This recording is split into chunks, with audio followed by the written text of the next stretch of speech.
Hello, everyone, and welcome to another episode of Podnuts Pro. I'm your host, Marvin B.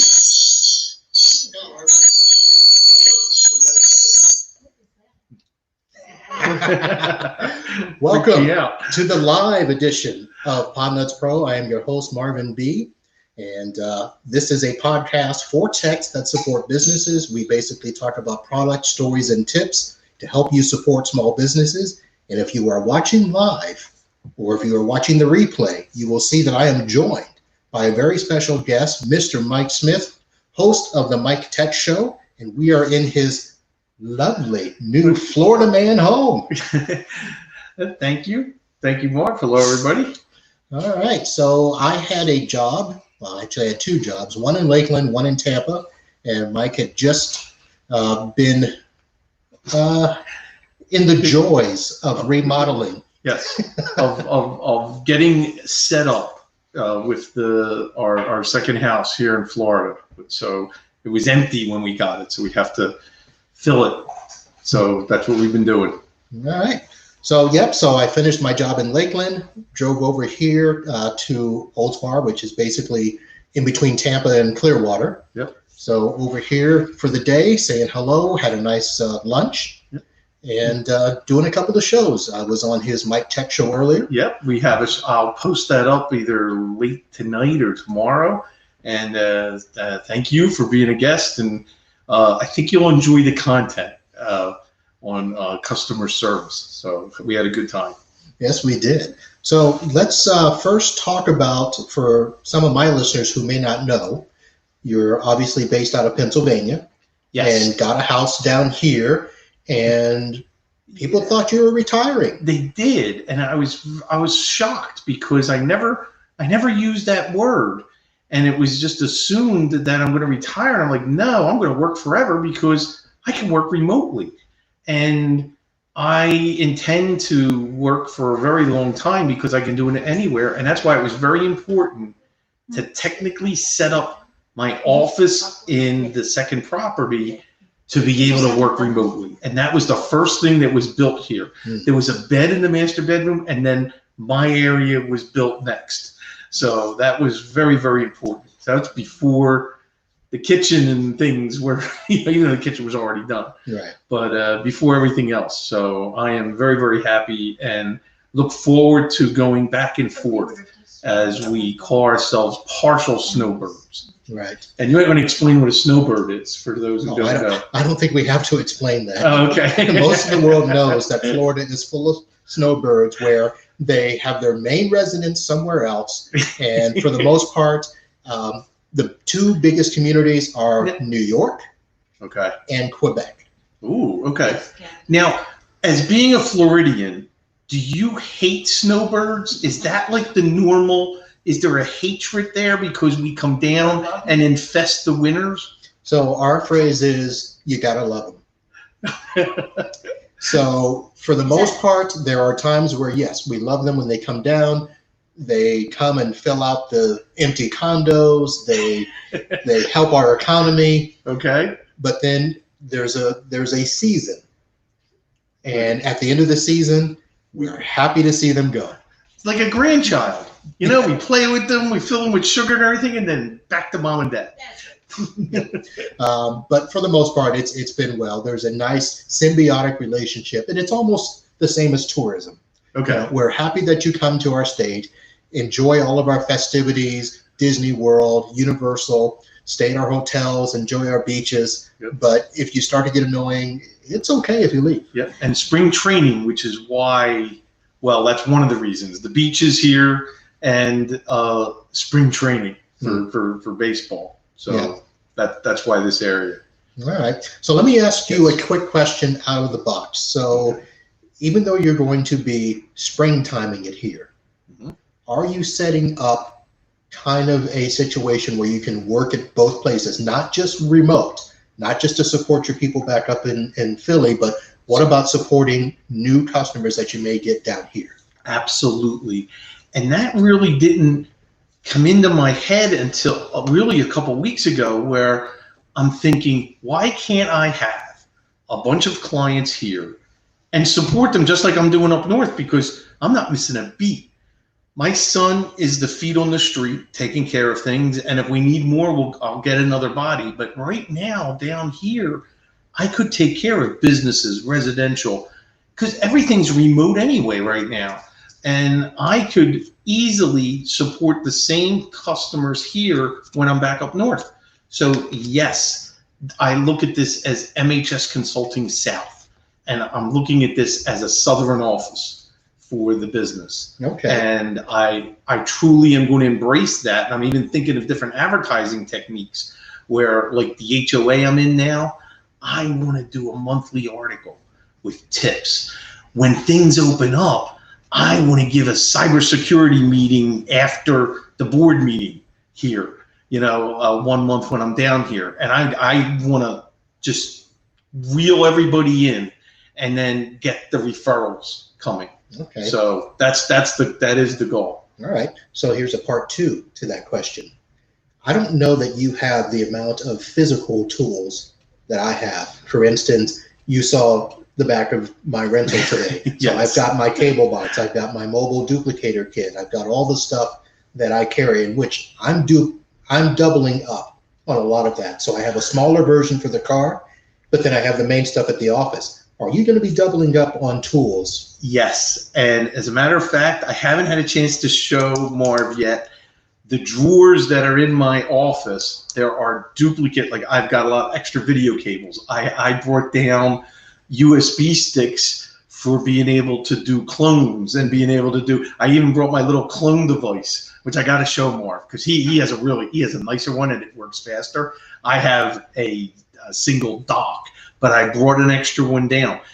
That was the advantage of driving down with a larger vehicle, and which I've never taken it on the road like that. And my wife and I shared driving down, and we stuffed it with clothes that we leave here, and I stuffed it with bins of tech items that I can leave here. So that, and I'll just, obviously go back and forth with my laptop or my iPad, right, something right. that I'm not going to duplicate.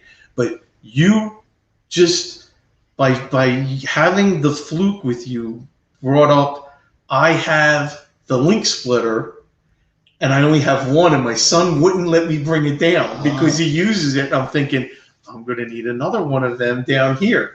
So I am building out a tool base. Now, am I going to put it in my car that I have here? No. So it'll be like one-off, like if I got to leave to go to a client. No, you'll have it here. I'll have it here, and I could just load it in the car. I even brought some MHS Consulting shirts here. Oh, so as I get them in Zoom for my B&I meetings or things, I'm wearing, an official MHS Consulting shirt. So nice. Yep. Nice. Now, what types of things do you? So you made it sound like you're not going to have anything in your car while you're here, but do you have a normal go bag of tools? Not just not like USB sticks and cables, but like what is the primary source of tools that you'll take with you? And there's too many go bags actually, and it depends on the client. And when go bags cross, I get into trouble. Now my son is more stocked than me because he's on the road more. Okay. So he has extra keyboard, mouse, every video cable that you could conceivably need, extra power supplies for the systems we support on Dell Optiplexes. So there's lots of hardware. Now for me, my go bag is, am I duplicating a drive? So I have that type of bag set up with those cables and those USB sticks. I have another bag that's like network diagnostics. So we have the traditional cheap cable testers, and I'll take the link splitter and throw it in there, and different diagnostic tools. Even a separate laptop with separate software on it is in that bag. And then, and it's funny because my wife's sitting there and she knows and sees all of those bags that are in my office, and you can occasionally trip over them. So those bags, they each have a purpose. It doesn't look like that until you start to talk about it. And, right. And I know, even though none of them are labeled, I know which bag is for which. Now I have to have a Mac bag that's got my MacBook Pro and it's got all my Mac stuff. Now, not that I do a lot, but I have a couple clients that do that. But I'll tell you, I can minimize those bags because I have done so much work remotely. I'm not going out. Okay. You know, and it's going to be interesting. Is that going to happen down here? Can I pick up the remote clients like I already have back in Pennsylvania? And I just don't know yet. And am I going to have, I'm probably just going to have your one traditional bag that it's going to get loaded up for that client, you know, and then hope that I have everything, you know, that, now I got a question for you. Oh. Is there a Fry's in Florida or something like that store that's that like a micro center or something that you can go buy anything for a computer that's a retail store? I'm going to have to say I don't know. And the equivalent to Fry's that we used to have was Comp USA. Yes. Oh, I missed that. And yes. They basically left. So right. here's a honesty tip. I hated those stores because I would go in and they would always try to question me and what are you doing and why do you need that board and I'm like, look, dude, just give me what I want and let me out. And so remember, I do a lot of my stuff through distribution. Okay. So, you know, when I need computers and when I need hard drives, I just, you know, Tech Data, Cynix, Ingram Micro, and those are the places I use. So I never had to go in a lot of times and do those one-offs.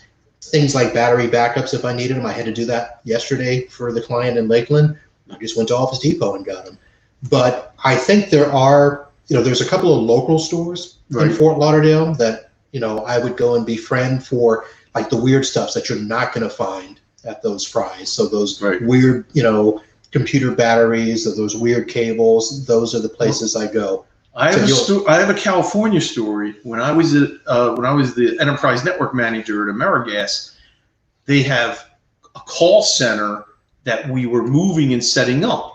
And one of the things, we shipped out the racks for the rack mounted servers. Me and the engineer that was with me, we forgot to get the real tall to put in a rack, the power strip to go, you know, it's like 5 foot tall to hit. And someone said, hey, there's a place, you know, up near Sacramento called Fry's. And I was like, I never heard of them. So we go into Fry's and we were so blown away. I was like, I can vacation here. It's just aisles and aisles of just computer items. So I go to a guy, I said, I need a rack strip. And he's like, okay, you know, like 5 foot, 6 foot. Yes. He says, what color would you like? And I was just blown away at the stock that they had. So I know one that is in Houston, one that was in, I don't know if they're still around, and there was one in Phoenix, Arizona area. So it seemed where I traveled, where our data centers were and different things, I was able to go to a Fry's and you know, those items you forget. Yeah. You know, I don't have cable ties, or I don't have really weird items you could just go and get and just use the corporate credit card and just boom, buy it. And I love that and miss that. But we do have Micro Center, and I do have some places. I like you don't have to hit them. I buy a tremendous amount from Amazon. I am not set up with the distributors you mentioned yet. So that is something that I got to get on board with, and for purchasing more in bulk. But most of my stuff is literally from Amazon, Monoprice, you know, Newegg. You know, your standard. Yeah, I just bought some cables from Monoprice. I've been using exclusively now the very thin Cat 5 and Cat 6. The flat cables? Not the flat ones. They're the super thin. They're still round, but they are super, super thin. Do you have any with you? I may. I need to see one. I have a flat one with me. Okay. But I'll tell you, something very weird happened here. When I got my Frontier 5s, I have gig up and down. And you've seen the layout where the cords go through. There's a great brush pass through that I had put in at each end of the closet, so you don't see the cables go through. So I go from the router to my phone, and then the phone acts like a switch. Well, when I was all set up and everything was nice, and I'm I got the Carrie Holzman built Beast 2 running. I was only getting 400 or 500 up and down. He said, something's wrong. I ran a separate cable, and I got the same site, the same speed test, and now I was getting over 900 up and down when I ran 2 cables and not daisy chaining off the phone. My phone is not acting like the gig switch it's supposed to be. Are you talking about the Freedom Voice phone? Yes, I am. Okay. So, yes. So keep that in mind, everybody. Sometimes daisy chaining off the phone, you got to do your tests. And well, at least you weren't stuck at 100. Yes, like a lot of the phones, because the Freedom Voice phones are supposed to do gigabit. Right, they are, but I never measured it and tested with it until I became, faced with it. What about the cable? I did change the cable. It was that flat cable. Did you test the cable though? Yes. Okay. And well, no. So when you think about it, no. So as a matter of fact, you know what? After dinner tonight, I'm going to have.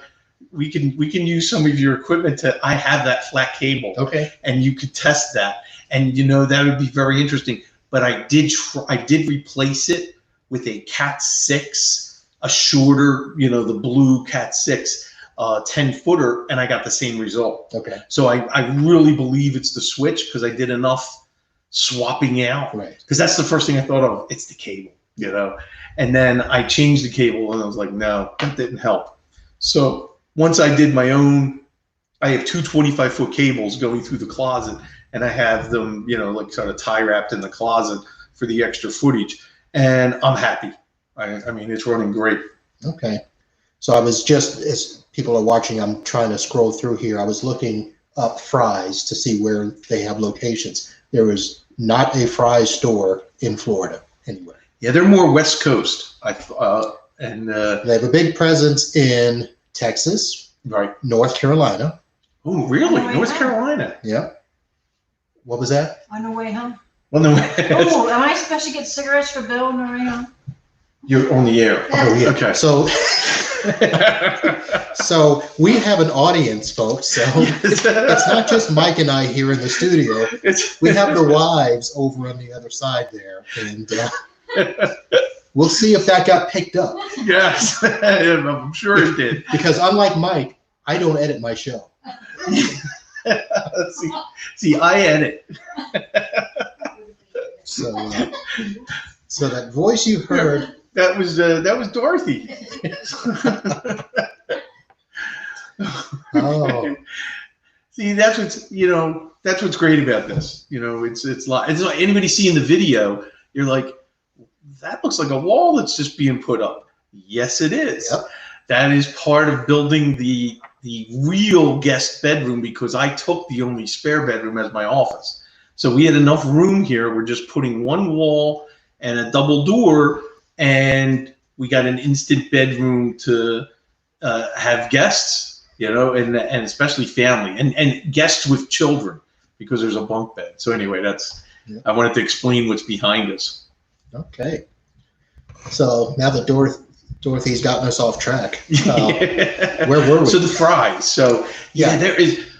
Have you ever? You've never been to one? I've actually never been to a Fry's. Oh, when you do, CompUSA was the store I go to. I've never been to a Micro Center. And I'm not Micro Center's prices. I'm not a fan of, but I have a Micro Center not far from me. But when you go into a Fry's, it's a different experience. And I got to tell you, the first time this was so bad. We have some time off for a day, and my engineer, whose name's Rich, and he retired, so he's a little older than me. He said, "Can we spend that time in Fry's now, going on just ourselves?" We literally went up, and I'm not kidding. We spent 5 hours, and I don't think I covered the entire Fry's, walking through. Yeah, but aisle by aisle. You probably lollygagged a little bit. I could see you doing that. Just think of 3 motherboard aisles. It was overwhelming. I'd acknowledged what was there. looked to see if Asus was there and Gigabit was there, and then moved on. By the way, I have to do a shout out. Kim, Matt Rainey says hi. Oh. Okay. So, he also says Fry's is not what it used to be. Oh, it's been years. Well, it's been at least 12 years because that's how long I've been out of the corporate world. So. Okay, so if it's been that long, here's my guess. I think a lot of those computer stores are going away. Right. And of course, we can thank Amazon and eBay. Yeah, and Newegg. Yeah. Even Newegg. Have you been on the Newegg site lately? Just a couple times, but you're correct. I tend to still buy from Amazon. Half of their stuff is resold from other partners. They're doing what Amazon's doing, where it's not Newegg selling the stuff. It's all sold by third parties. Right. That's frustrating me. Well, I've been getting, there's been an uptick of items were opened or were used. Now, maybe they work, maybe they don't, but I can tell a sealed item. I can look at a box and know that this was factory and I'm the first one opening it. You can tell. Yeah. You just don't have those little, you can tell the way cables are wrapped. I'm like, no, this was used. Yeah. So. And that's, I've resisted buying from Amazon, although I do. I mean, there's stuff for me personally or my office. And if I can't find it in distribution or if I need it faster, I will go to Amazon. But, for instance. But we compared prices once. And the Amazon price was better than what you were getting on an SSD. Oh yeah, there's no doubt about from that. distribution. Oh, yeah. And I'm like, sometimes so why go through that? But that's changed in the last year. I've noticed. So now, for instance, HP products. Because I'm primarily HP. I always would get hammered by my customers who would try to take my HP model, go to Amazon, and be like, "Well, I can get it here cheaper." And I'm like, "You probably can, but what type of support are you going to get?" Right. And that's how it would keep the business, even though but now, if I go on, I don't see my products on Amazon anymore, which is one of the reasons I pick a lot of the products I do. I don't want my customers to be able to go online and price check me all the time. That's one of the reasons I haven't went there yet, but that's a motivation to go to SnapAV. Yes. Because they protect the channel. You cannot buy direct. It's why I use MagnusBox for online backups. He doesn't sell to individuals. He sells to only resellers. So my clients, when I tell them what I'm using, they can't go check the price. You are absolutely right. And I got it worse. I support Dell. I don't have any HP. And excuse my language, they're whores. They'll sell it out in anything if you just beat them up right. Yeah. And so what happens with Dell is I get beat up with that and I have to use just what, hey, the Optiplexes, this is what you're going to get. And then I got to start with the value add, some of the things I'm including on the system that there's no way they're going to get. Right. So, and that's what you have to do, where it's the security and it's the different items that I'm throwing in. And I have a very large, clients that are buying refurbed. So I've had 2 offices now that have went out of business, that these are systems literally that I sold them, that I've now gotten back inexpensive, that I can fix up and put the SSDs in or just wipe them properly, add some RAM.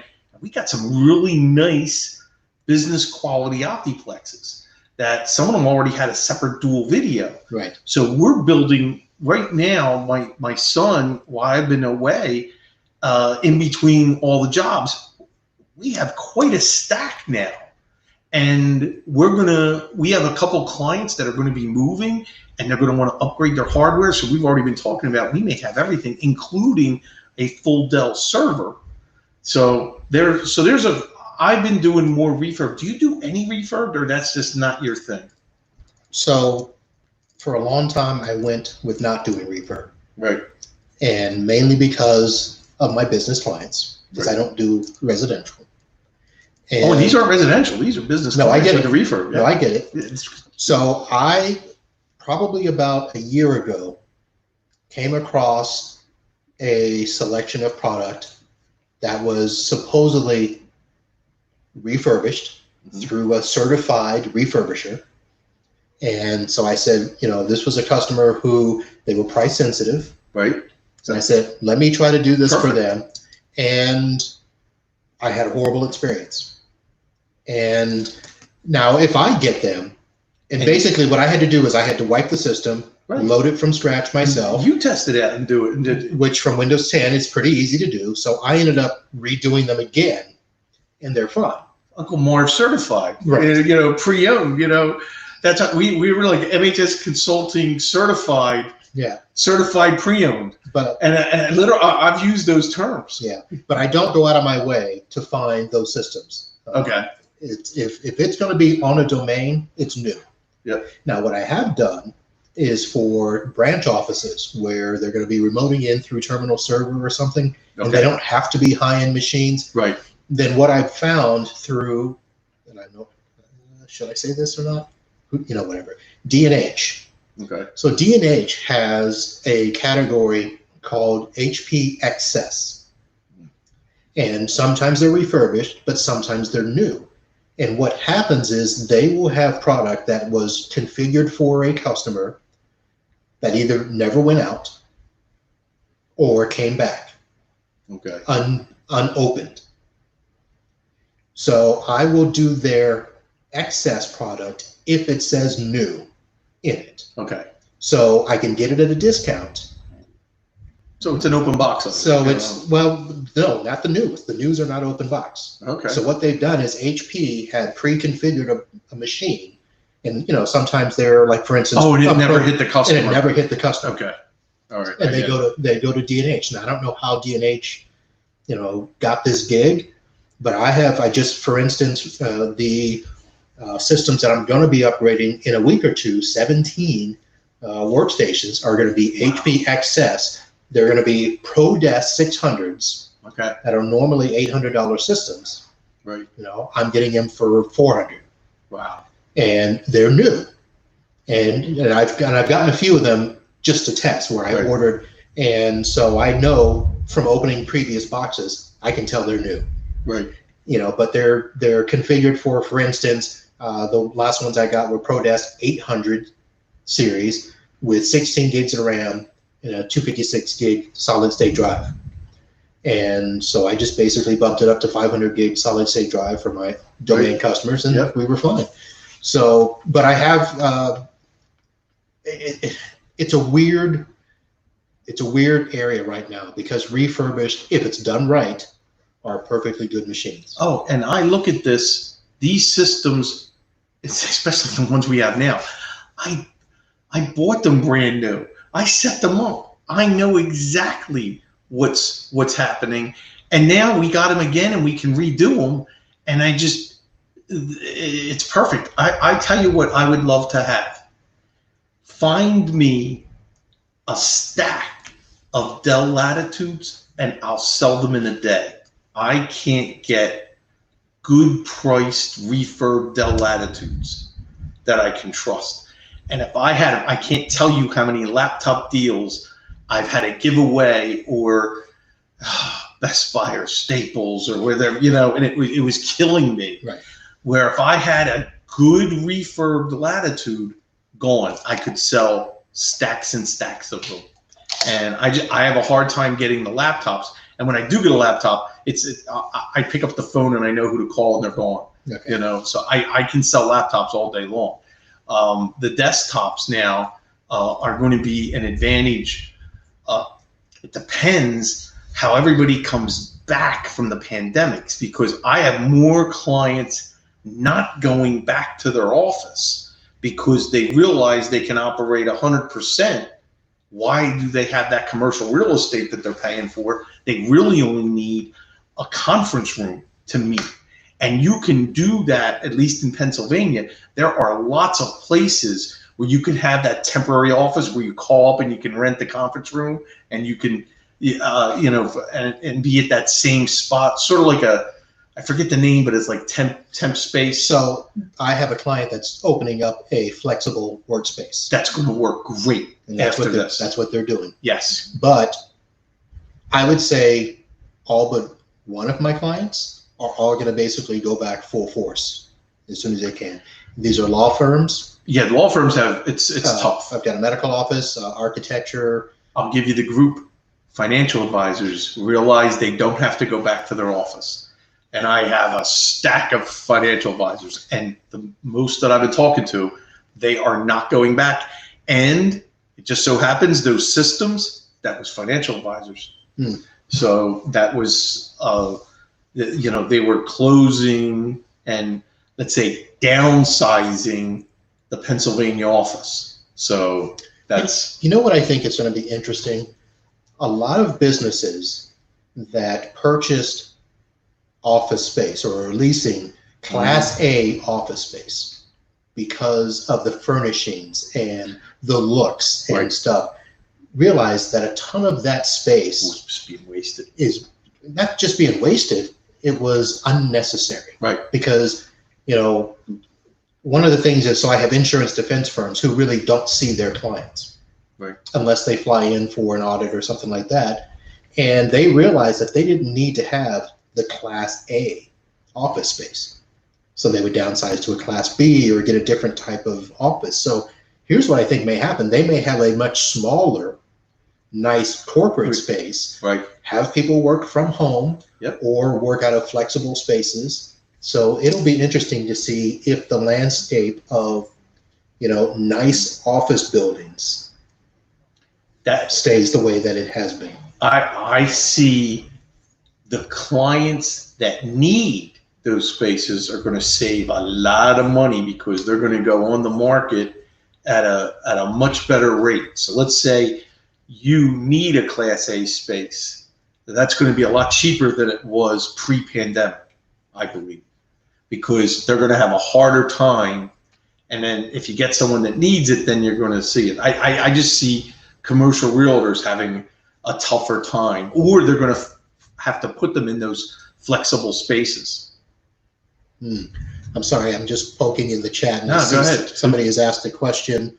What was the new/newer deployed program at D&H? I have an account set up with them, but haven't had the opportunity to work with them yet. So Beth, I don't know. Here's another horrible truth. I don't talk to a rep at D&H. I actually avoid them. I do as much as I can online. So I've not seen any new programs that they have. The program that I was talking about, it's not a program. You just actually have to look for the HP Excess stations. And they are not there all the time. Those machines go fast. So for the most part, if you go onto the website and have a D&H account, you type in a search for HP Excess, and it'll show you all those stations that are, and they'll say new on them, which is the ones that I prefer, that that they haven't touched a customer. But there are some that are out there that will say that they are refurbed or that they are certified refurbed. So it's not that it's a special program, it's just the way you look for the product.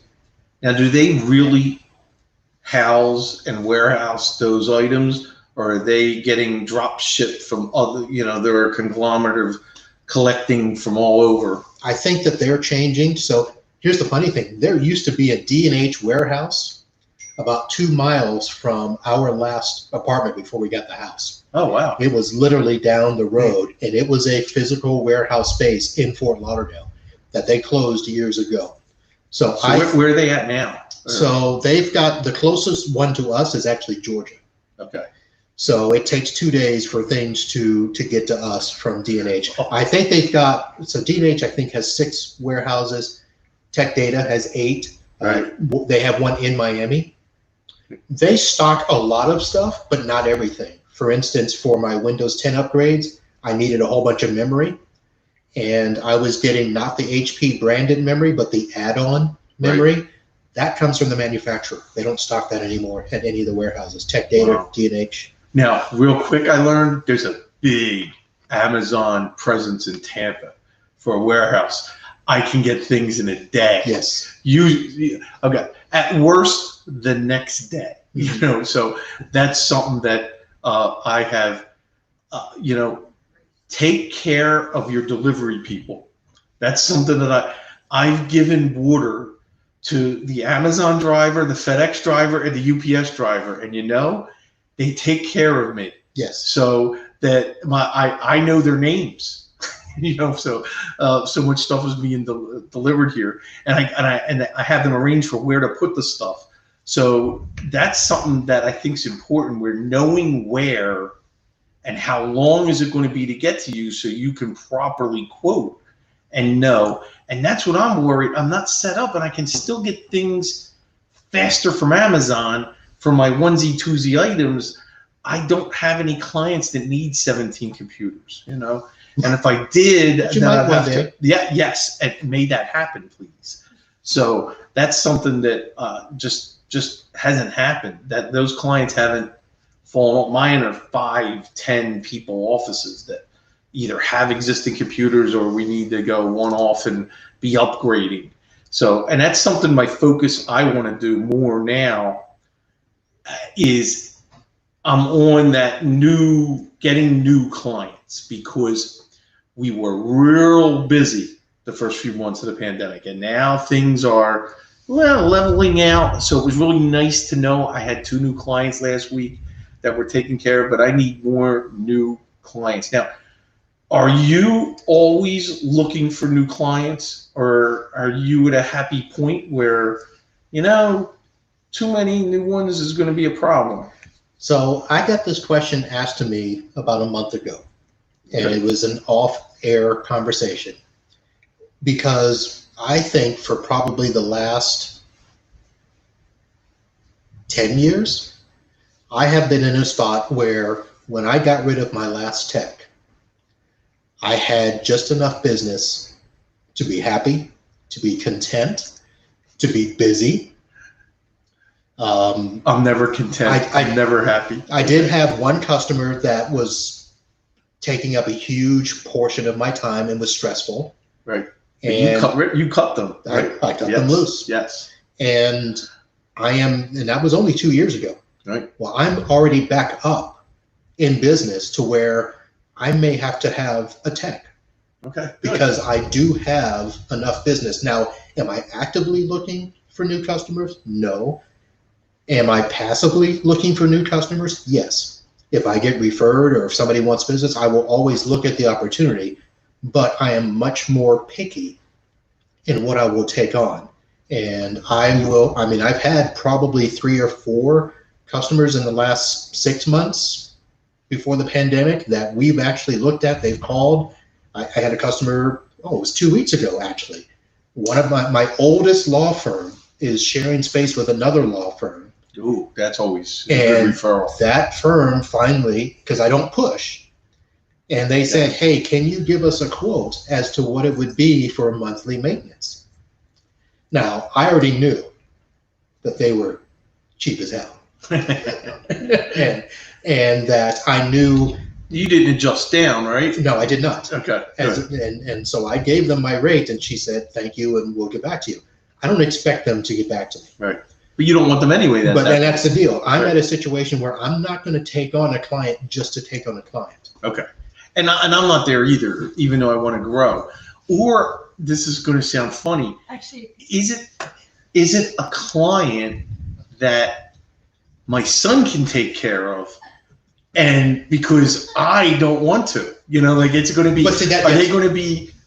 And this is going to sound horrible, but that client that's going to be just annoying enough for me to not do what I need to do, where my son has more patience maybe and can take care of that. And I was like, okay. So that happened last week with a client that really worked out extremely well. And it's a retired physician. And my son loves him. He loves my son. It was a happy love fest where we made money, and that's what I want. And that's a good position for you to be in, because you have that resource that can expand when needed. Right. So now here's where I'm at. I'm at the point where I could have a tech, but I can't guarantee that tech will be busy all the time. Right. However, if the right customer comes along, I will get a tech. And I was in a situation 2 years ago where a referral client contacted me to help them migrate servers from 2003 to 2016 or whatever it was at the time.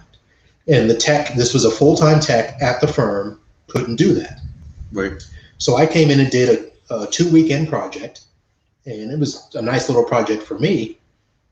But I found out that he was going to be leaving the firm and moving away, and that would have been a perfect customer for me to take on. 2 locations, about 70 users. Wow. Which would have been perfect for me to bring on a tech to subsidize that client and to start to rebuild wherever else I may want to rebuild.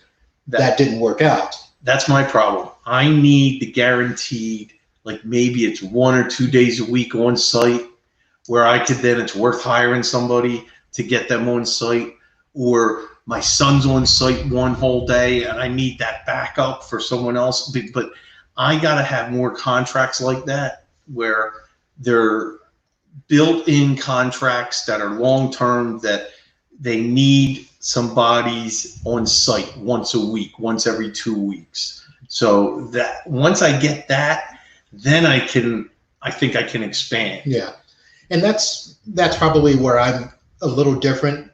I have customers that have juniors on site. Okay. So if they didn't have the juniors, then I would have to supply that tech support. So that's then you have to go higher. Then I would have to hire. Also, I have, the reason I'm here in Tampa is I've got, 3 customers in this area. Now, if I have an emergency where I need feet on the ground, sorry, Mike, but I already have somebody here who I can have and go do those things. So I've built up those relationships with techs in Tampa, Orlando, Jacksonville, Miami. So it's, the burden of having that tech isn't on me as much. I can do 80 to 90% of the remote work. And when I need a station set up or I need an emergency repair, I have people that I could source out when needed. So that helps me out a lot as well. That's good. That's real good. All right. So I know that you were shushing her, but Dorothy, as an audience participating member of the podcast here, were you adding value to what we were talking about? He said the same thing I was doing. My son can take it over. Oh, okay. Yeah. Clients that he does. Yeah, the son can take it over. Now, I do have a nephew who I've had work out with me who's, texting me all the time. Can I work for you more? Can I work for you more? So that may be an opportunity where, I can, keep it in the family. Yeah. It makes it easier because I'm not worried that my son's going to go set up his business and steal my clients. And I hear that all the time with someone speaking doing of that. Down here, you got to worry about that. Okay, great. Something else to worry about. you do have to worry about that. And again, the business is cutthroat just like every other business. For some reason, contracting, no matter what the business, is cutthroat, whether it's... You're right. You know what? And I've done it. I'm guilty of it all right. I mean, Florida's really rubbed off on me. So the guy that assembled the grill was working for someone else. And I said, you got your business card? Let's cut out the middleman. There you go. You're part of the problem. See, you don't be blaming Florida problems on us. Well, I'm just adapting and learning, You Northerners coming down here ruining it for us. But that is what happens. Right. I don't think that's really just a Florida thing. I know it happens more in Florida because we've just got, so many.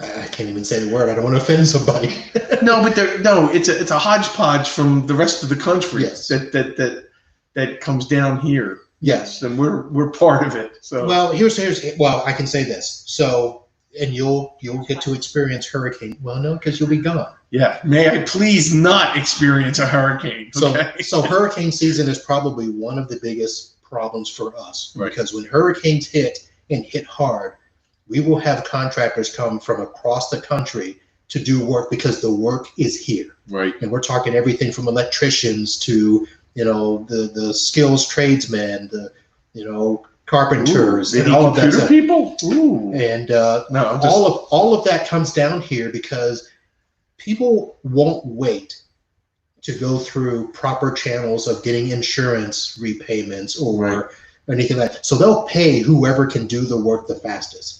And so that's part of what happens is people come down here and say, hey, I can put that drywall up for you, real quick. We can get your house restored in a month. as opposed to 3 months that your insurance company is saying. And people will, if they can get their insurance check and pay whoever, that's what they'll do. So that's probably a big thing down here as to why contractors get a bad rap. I'm worried that how do I prepare the house physically for the hurricane that I'm not here? And I'm going to try to rely on these contractors I'm working with or people that live here all year round who I am making friends with. So 2 houses away, he's not a snowbird. He lives here all the time. What is he doing for that? And I'm making sure I'm making friends. I want to get their cell phone number. Is there things that I could even pay him to do in preparation? Because you do get enough notification. That's the nice thing. Yes. So you can prepare. And you and I have talked, because I never forgot something you told me, which was you can stay and withstand a level 3. If it's beyond 3, you're going. So actually, I think I've raised that. I think we're okay up to a 5. No. At our new house. You're getting a direct hit at a 5. You're going to be okay. No. If there's a 5 and it's a direct hit, we're out. Okay. Yeah. So I'm saying is we can sustain up to a 4 is probably what I should have said. Okay. Good. Okay. So if it's up to a 4, we can stay. If it's a 5, we're gone. A 2 hits here, and I'm gone. And it's gone. Yeah, you're going to have to do a little bit more stuff, because I was just thinking that shutters aren't going to cut it for you here. No. We were thinking that, and we're like even boarding up the windows and stuff. Hey, tropical storm, a level 1, we might be able to survive it. I'm worried greater than that, and not being here. Yeah, you're going to have to, and we can talk off there about that. No, let her talk. Okay. What was your question? Make him home to something that's not here. Make him back home to something that's not here. That happens all the time. But talk to the people around here, and here's your thing. You just need to have the checklist of stuff ready to go. You do want to have something. Boarding up windows takes a lot of time. Right. So you want to set up systems that are quick and easy. I don't know if you can get the shutters, either the accordion shutters. Right. Those things take us probably 10 minutes to go between the office and the house. We have them at both places. Right. And it literally takes us about 10 minutes to close up for a hurricane. So I just need a neighbor that could activate them and get them, The other stuff is if you have equipment that, if you're not here, you're going to want some things unplugged. Right. You're going to want breakers turned off. Right. So that if power goes out and it's out for 3, 4, 5 days, when that power comes back on, you don't want to blow something. Right. So we're going to have to probably sit down, Mike, and have a checklist. Go through the checklist. Yeah, we are. I need education on Florida homeownership. So that's, no, you're right. So, Mr. Rainey, have pre-cut boards and enough, what is that? Pilax clips well before the hurricane. I don't know what those clips are, Matt, because I don't do boards. We have the accordion shutters. But you're right. You're right. We need someone that can enter the property and shut off all the breakers. Yeah. Yes. Before a hurricane hits. Yeah.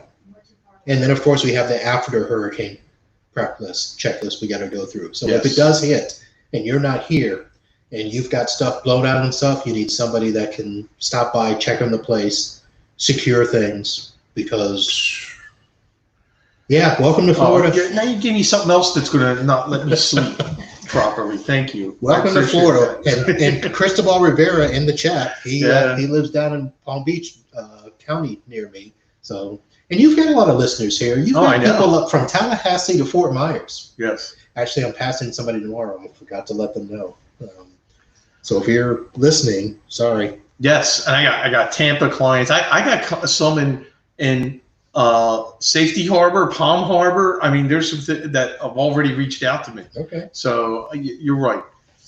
Those listening, we may need to have a Florida a Zoom meetup for looking after each other for the hurricane. Zoom setup. We got a Florida summit down here. Florida summit. You know who else is down here that reached out to me last week to ask when I'd be stopping by? Who? Lisa Hendrickson. She's back here? She's you say, yeah, she's back in Fort Myers. Okay. We'll just okay. Hello, Lisa. Mike loves you. So yeah, there's a lot of people down here. So sure, there's going to be a lot of people that can give you some tips, not just hurricane related, but help you with customer service things that you need help with, getting acclimated to being a Floridian. Yes. For more than a week at a time. Oh, we need a Mike Tech Show group, Florida group that we have to be able to help each other. I like that actually. Yeah. And and our good friend Steve Cherubino. Yes. Is nearby. Yes. So we'll have to say hello to him again. I have to. I got to reach out because is he still in? He was right beside Clearwater. So we're not saying the town. Just in case he doesn't want it. It's known. Yeah. So I will. I will reach out. I forgot even. I've been so consumed with everything to get done here and to get done in the time frame that I have that I've forgotten everything else. And by the way, that's why obviously because there can't be a meetup or anything because of the pandemic. But I intend to have. We are going to physically meet again as soon as this is safe and it's over. So they just closed our community pool and the whole clubhouse yesterday again because of an outbreak in this community of COVID-19. So here you go. And I'm sorry to do this on your show. Please, for my sake, for Marv's sake. Wear a mask. You're down here. Wear the mask. Help us out. Save my life. Save his life. Okay? We really need that. Anyway, sorry. That's okay. I probably would have said it at some point because, I've been dealing with my wife in and out of the hospital. She actually had to have a test before going back in for a routine visit. They wouldn't even let her in, so she had to do that. As a matter of fact, something I'm planning, my foot's still broke, my left foot. So I need surgery, and of course with the pandemic, everything is not going to happen. A pin has to get inserted. It's the only way it's going to be fixed. I'm actually looking at doing that down here, having the surgical, having it done because this house is now one level, and I can get by with a foot scooter and make it from the bedroom to the office, to the kitchen, to the bathroom easily. It is an impossible task for my house in Pennsylvania. So I've been talking to my wife about this. I am actually seriously looking into actually doing it because I need 6 weeks to recover. So I'm actually thinking about it. So of course the first question in my mind is, does your insurance work here as well? I don't know, and we got to look at it. That's a big question. And I was even given the name of 2 surgeons, and are they even in the coverage if it is covered? So yes, that's something I have to look into. But it just lends itself to another opportunity for me to be able to take advantage of the way this is laid out. That's just a bonus, that might help. But right now that's actually considered an elective surgery. So it's not life and death. So that's something that's just floating out there. All right, so that's a big question you'll have to get answered. Yep. So there was another question that, of course, we're off tech now, so I'm going to go back to this. Go ahead. So have you found that there is a big difference being a homeowner in Pennsylvania as opposed to being a homeowner in Florida? Interesting. And it's not so much being a homeowner as being a dual homeowner that has stressed me out more, because I seem to be able to deal with the things in Pennsylvania much easier, because I think I already had those services. Like when there's a plumbing problem, I got a plumber. Right. I have the people. Down here, we were building out from scratch, which has been very stressful and very difficult. And to have both start happening at the same time, yesterday, if you were near me, There's good things. There's good reasons that I don't have a gun. That I don't. Would start taking people out. That's and I'm joking, obviously, for everybody, but this show is for entertainment purposes only. So it let's just say it just seems more stressful, but I think I'm starting out, and now I'm a lot older than when we bought before. Where I guess I could roll with it and take it more, and now it's a lot tougher.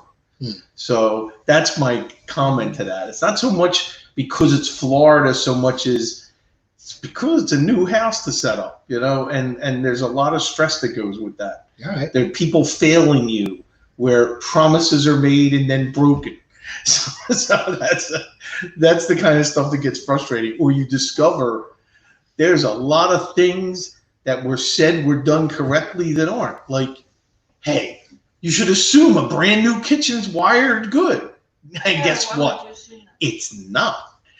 So these are things, and you could take it to tech. You buy a new computer, you assume it's going to be good. Well, where did it come from? Who built it? What happened? You're going to find all sorts of problems that you're like, I don't understand. It's brand new. Well, here's the thing, and that's different because we were talking about the fact of getting a home that was manufactured by a building company, up to code, done correctly, as opposed to being flipped. Right, which this was. By a homeowner and some possible DIY. You're right. In computers, we have the same thing, but the difference is there is so much more that an individual can do to their own computer just by simply downloading something. Right. Whether it's a Microsoft update last week, no, or installing some program that somebody told them on the internet. Oh, this will. Did you get hit with the you had to have gotten crushed with the Outlook problem? I didn't get crushed. I had a couple, okay. But I also, most of my customers are trained that if there's certain types of issues that they know it's not us, right? Don't call us. Oh no! So, man, hey, my son, if you're listening, that's how we have to train our clients, because that's not our client. My phone lit up. The phone was ringing off the hook in my office because at 1 o'clock, and I don't know why, but we narrowed it to 1 o'clock. Microsoft did something horrible that made Outlook, once you closed it, it was never going to open again. Right. And until you had to apply, what I did was I got the people that had to get running, because to them it was life and death. Safe mode was able to work. Right. Okay, they didn't have their add-ins that they liked. You had email coming in and out. That was fine. But repairs, nothing. And I'm going to give a shout out to Tom Bull, who posted something, was the first one in the MSP group to actually link solutions. And then shortly after that, it was a couple hours, Microsoft released something that it just fixed. Right. So, which was odd. And I think part of the reason I didn't get hit as much, one, I don't have a lot of customers that are allowed to contact us directly. They have to go through a main contact at their company. So that's okay. So that's one thing, is if I tell the main contact, I don't have to worry about the calls. Right. Other thing is, obviously the issue affected Outlook only. Yes. So I had so many people that are used to getting their mail on their mobile devices. Oh. We've had these situations in the past where if you can get your mail on your phone, then it's not a mail issue, or it's not an issue to call us about, unless it lingers more than a day. I would say, and for us, that's a lot. I would say 30 people got impacted that had to reach out to me. Okay. And that's a lot for coming in at the same time, or very pretty close. Right. So that was a lot. And I knew my son was sequestered at a site that I couldn't interrupt him. Mm. So, and then I had the joyful things happening around me here. So, and getting the house ready. So double whammy. So it was, yes. But here's the thing. Now I know, and like I said, the reason I didn't get hammered as much is because those main contacts, they're the ones that they know, okay, yes, there's an issue. Let's give it some time. Right. Because they've learned that, look, some things may just correct themselves. So how are you making money with that? If those calls don't reach you, they're just under contract for other stuff. They're under management. Okay. So we have these levels set up. So you have the RMN per system or Right. whatever. Or do you like per system or per person if you could? Depends on the customer. Do you do both? I do both. Okay. And actually, we've gone more to hybrid, and I'm actually dealing with a client now because they want to. So, for instance, I do a lot with AppRiver, where we both resell AppRiver and we refer AppRiver. So I get paid either way. I make more money if I resell, but if I refer, I'm still making good enough money that the customers, we don't charge them to do AppRiver stuff. Why not resell directly from Microsoft and be the Microsoft partner? Because I've been looking into that and just go right to the horse's mouth. Office 365 direct from Microsoft. So there are some requirements with selling direct with Microsoft, and there used to be a limit, Right. like you had to have so many accounts and stuff. Oh, I don't know what those are, okay. but I can tell you this. I abhor dealing with Microsoft tech support. Okay. I love dealing with AppRiver tech support, and they will deal with Microsoft on my behalf. And I've had that with SureWeb, the same thing. We need an open and honest conversation for all of our listeners. AppRiver versus SureWeb, the good, the bad, the ugly. All right. You know, I think that would be very, very good because I got all three. You know, I can tell the ugly side of SureWeb. There's a wonderful side, you know. And I've had some run-ins with AppRiver, and I've Right. lost some deals because, you know, AppRiver's probably higher priced Yes. than all of them. SureWeb's higher than Microsoft. And that's a big question. What am I paying, you know, more for AppRiver? And I tell them, you're paying for 24/7 customer support that is US based, that is going to solve your problem most of the time. And I don't say all the time. SureWeb's Canadian based, but they are 24/7. Okay. And, you know, and it's so and even though they may have the French accent, the French Canadian accent, you can communicate with them. Yeah. Yeah. AppRiver is much more, you know, aggressive in dealing with me in the technical side of it, as opposed to just telling the customer to do this or do that, which Microsoft, you know, there are some good Microsoft techs out there. They are, and I've had to work with one But recently. there are some deals where if you call Microsoft at the wrong time and get the wrong tech, you could be spending 2-3 hours going in circles. Yes. And I the problem is I hate this with all technical support. Well, I was just going to say, it's not just Microsoft. That's the tech in me where I'm like, look, don't tell me to do something that I've already done. told you I've done. You need to just get me to third tier now. But no, sir, we got to go through the process. You know, that's, you know, especially if you call like Comcast or Verizon. I want level 3. I don't want level 1 and 2. Yeah. So Matt Rainey is somebody, they go through Microsoft Direct. And here's the thing, depending on the number of mailboxes you have, you know, if you can move over to the CSP model, Right. it makes sense. There is much more margin there. Oh, yeah. But at that point, I'm not. And I'm really tempted because it could integrate with Synchro, my RMN. And, you know, there are things I feel like, and especially now because they're starting to get the warnings I'm going to say conservatively, at least 125 users of Office 2010.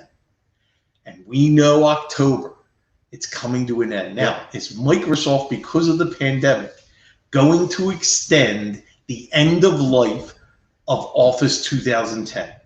If they are, we're okay. If not, I now got to convince these people that they got to go Office 365. And if so, I don't want to leave all that money on the floor. Who do I go with? What do I want to do? That's why I think it's important that we do something before October in order to put people in a position to be able to, this is where you go to buy your Office 365 that you're going to have to migrate them to. Or do you go single license? Well, screw Office 365 from Microsoft. No, Just buy the one single license. Here's the problem we're going to have. Good. The new product, 365 Basic. Mailbox, Word, Excel, PowerPoint, Outlook on the web. No. $5. No. Yes. No, my clients won't go for that. You know why? They got to have that desktop. Okay, so then you're talking $7 and. But they already got a SureWeb account. Oh, if they're unsure with it, they understand. But Microsoft's going to be pushing all these new products. You know, they rebranded Office 365. They're killing me. And as a matter of fact, I messed up. I have a law firm that does it. That I now got to deploy SharePoint, and they do not have the right Office 365 version, and I got to get them to standard. 365 standard, so they can get the SharePoint for the $14.95, right? Yes. So they're paying $12.95 now. So that's direct through Microsoft? No, that's through SureWeb. Okay. So now I got to get them. So it's probably going to be $15 or $16.95, whatever it is, whatever they mark it up.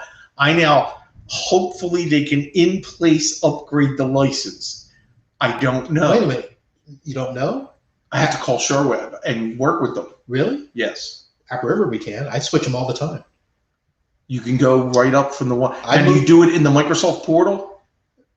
No, I do it in the AppRiver panel. There's a management panel. Well, I have that in ShareWeb. And I do it from AppRiver. But in order to get standard and all that stuff, you have to go to the Microsoft portal. Well, if you need to download and install for the first time. No, yes. I'm talking about just managing the user base. No, we do. I do that from the AppRiver portal. I rarely go into the Office portal. Oh, I go in the Office portal every day. I mean, I go in to reset passwords. I go into install software, but most of the management I do for my AppRiver clients is from the AppRiver portal. See, we're getting down there where we need to have this show. Yes, because where is okay, so who's really hosting your email through AppRiver? It's Microsoft. Mine's not. It's Exchange hosted with ShareWeb. Oh. Okay. Oh, we do need to talk. Yeah. Okay. Because here's the thing. And this is a conversation I had earlier this week with the client that we're trying to figure out this pricing model.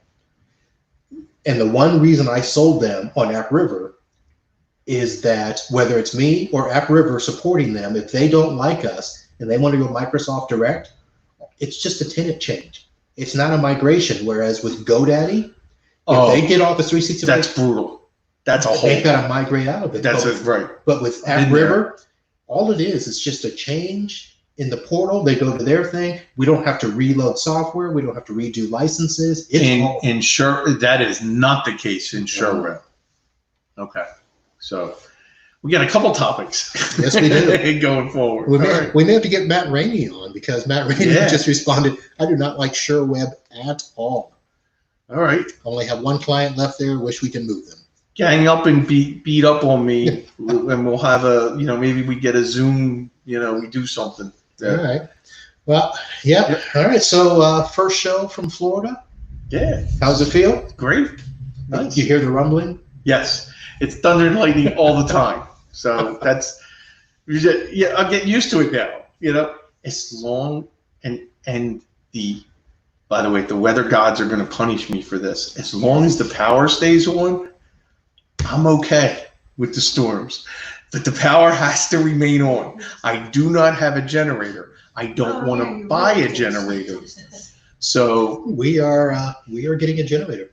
We have a portable. We have a portable already, but we're going to get a standby. And I'm trying to figure out how I can do it at the office as well, because we actually lose power at the office more than we do the house. Oh, so that's frustrating. And no, this is my house and office. No, God. Nice to be you. So, all right. Well, that's going to do it. We're going to end off the show here. Do we need to have any last remarks from the audience, ladies? Dorothy? Hi, kids. Hi, Mike. All right. So, Marvin and Mike, Florida men here, getting ready to sign off. We want to thank everybody for listening and subscribing to the show on a regular basis. As you saw, I did not do a regular pro intro, because it wasn't a regular pro show. But be sure to go to the website at podnuts.com and check out the show notes. I'll have links to some of the stuff we talk about here. If you want to support the show, click on the Amazon link and do that there. I also will let you know that if you want to support me in another way, you don't want to go through Amazon or you don't have anything to purchase, you can go to unclemarv.com, which is another site that I have with another podcast. There is a donate section there that you can donate directly to PayPal, and you can submit any numeration that you want, $5, $1, $20, and support the show that way and help us put on these great shows. I got to pay for this setup here, my portable mixer that I'm showing Mike. Yep. He's my eyes are just glazed over at it. So again, thank you for listening and subscribing to the show. We'll be back soon with another great show on Podnuts Pro. But until then, holla.